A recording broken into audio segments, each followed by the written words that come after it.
Hey everyone, and welcome back to Kerbal Space Program RP-0.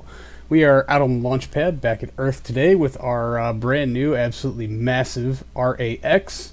And this is the Skylab module that is bound for Harmonia Station, currently in orbit of Mars. We are just letting our relative inclination with the moon fall to something a little more reasonable. And we're going to get this absolutely massive piece of equipment off the launch pad, hopefully. I'm really hoping that the launch pad doesn't explode when we come out of this time warp, which heavy things have been known to do in this game. I imagine that we're going to see a lot of springiness from those launch clamps, of which there should probably be many, many, many more.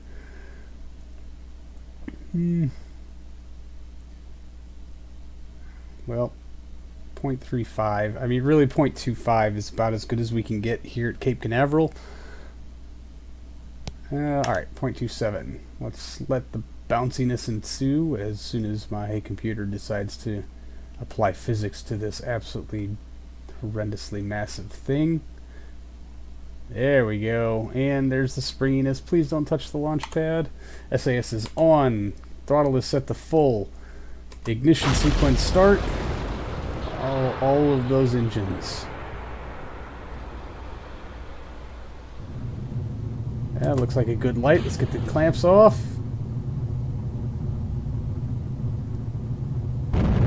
Alright, and we're moving. The sound finally decided to kick in. Whew, fantastic. And this thrust to weight ratio provided to you by clusters of E1s. I have not yet gone and revised this launch vehicle with the RD-171s, or more likely the RD-171M.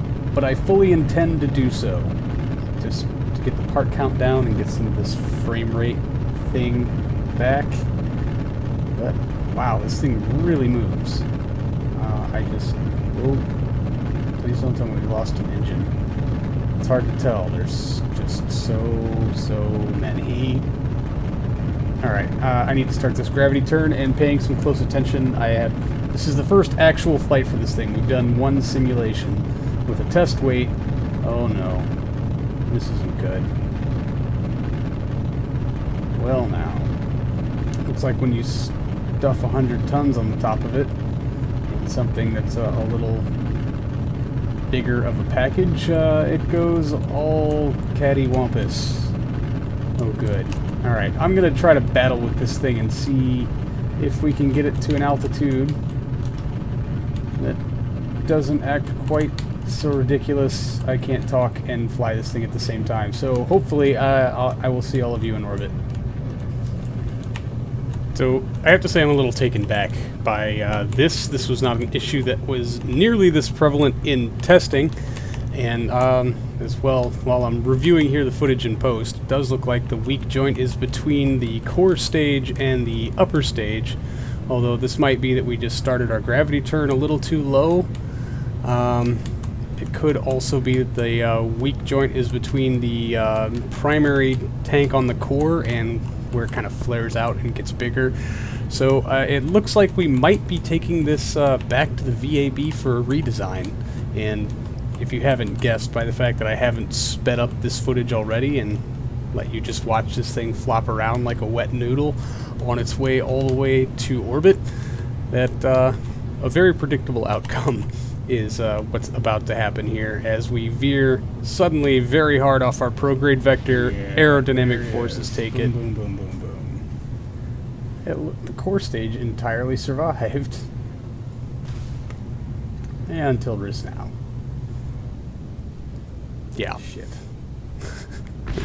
It ends up just tearing itself apart in a complete destruction, resulting in the loss of payload, loss of launch vehicle, and here at fairing separation, everything except for the command and control core is pretty much destroyed. We'll just rain a bunch of debris down here in the Atlantic.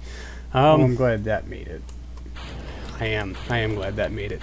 So, we're going to jump back to the VAB and see if we can't just scrap something together to try to get a lab module out to Mars this window.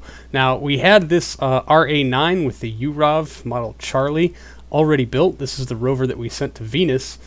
And since it's already built, we can basically save a lot of construction time by scrapping these parts and pulling things from inventory as opposed to building something from scratch. So we've sped all of this up, and now that I know that we have the mobile lab as opposed to just the Skylab module that will do essentially many of the same core functions and at a significant savings to weight, maybe we'll send one of these up. Since we can get it up on a DN5B, I'm sure the tonnage on it will be a lot lower. Basically the DN5B, at least before the RS-25 and before the pending RD-171 upgrades, had about a 55 ton to Mars capacity.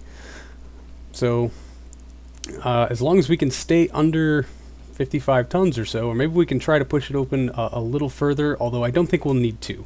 This lab weighs considerably less than the Skylab module, and I think we can get it out there for way less than 50 tons. Anyway, the other thing that Harmonia Station does need is a new set of solar panels, especially if we're going to add this lab to it. This thing consumes a decent amount of power, so we kind of owe it to ourselves to bring a fresh batch of solar panels out there. So we'll try to get those on a separate module down here. We're going to give it its own thrusters. You'll kind of see where I'm going with this in a minute or two. This right now is I was trying very much to rush and slap this thing together in what little time I had left for my video gaming for the day. So yeah, try to balance out that top thruster. We've got our heat shield. Just make sure all of our thrusters are configured for Aerozine and N2O, as that is our choice fuel for our long duration missions, and it's nice to just have one compatible fuel type across a bunch of other things.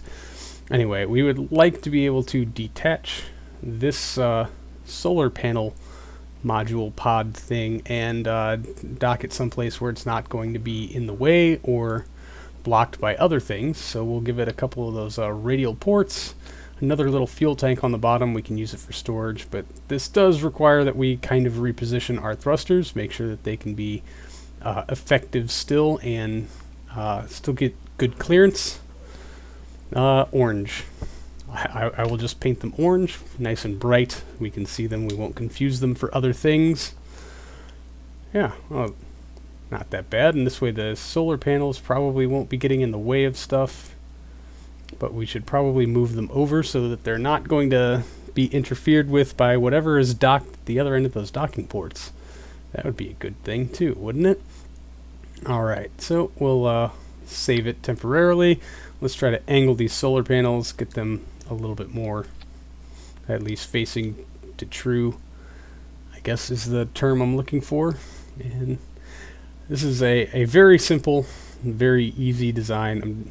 I mean, I can't really say I'm trying to keep the part count low, just the amount of excessive parts just on that solar panel assembly.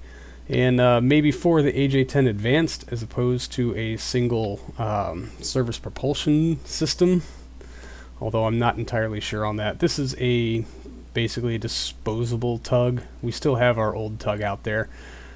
Alright, and let's load in the DN5, the BRS-25 variant. We only want one of them, not four. So how about just a single AJ-10 that just really affects runtime, not so much total delta V. And our tonnage looks pretty good. All in all, I think we're at about like 35 tons. We're actually way underweight. We can probably stock this thing with some supplies. Just because the failure of this rocket, our other supply rocket, RAX, might fail, although this is failing to consider the decoupler there, and the fairings aren't quite lining up.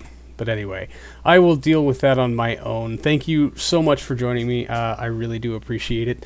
Hopefully we'll get this all sorted out soon. I'll see all of you in the next one. So until then, see you later.